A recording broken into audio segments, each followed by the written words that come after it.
The state and the federal government, through the Clean Water Act, has imposed public health limits for bacteria in recreational waters. Under the Clean Water Act, the state has identified the San+Lorenzo+River as an impaired water body. My name is Audrey Levine, and I'm the director of the Water Quality Laboratory and the Water Quality Program for the County of Santa Cruz.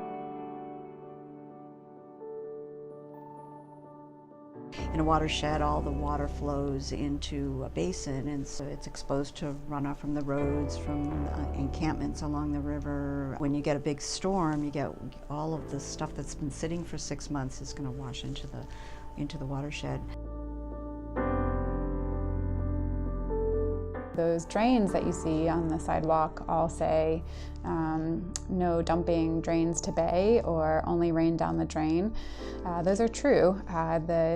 Any litter, any contaminants, any pollutants that are on the street that fit through those drains will end up directly in our waters. We are an agricultural area, and so any farming that is not using best practices in agricultural management could end up in fertilizers or pesticides or anything like that coming into the waterways as well.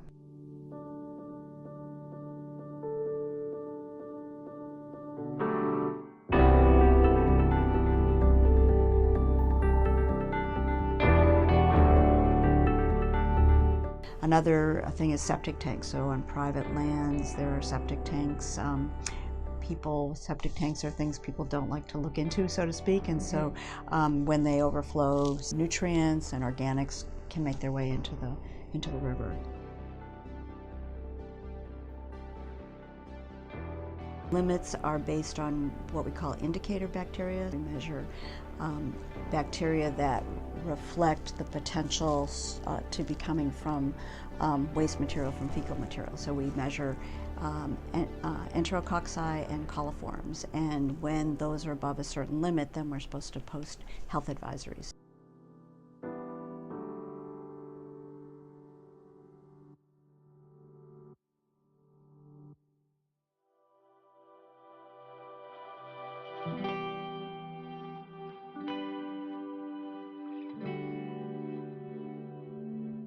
Actually, what we're hoping to get started in the next year is do microbial source tracking. But you can do testing to figure out if they're coming from birds or people, and so we're planning more intensive source tracking sort of program for that. There's more questions than we can solve, and so really our role here is to at least be able to articulate what the issues are and work towards solutions.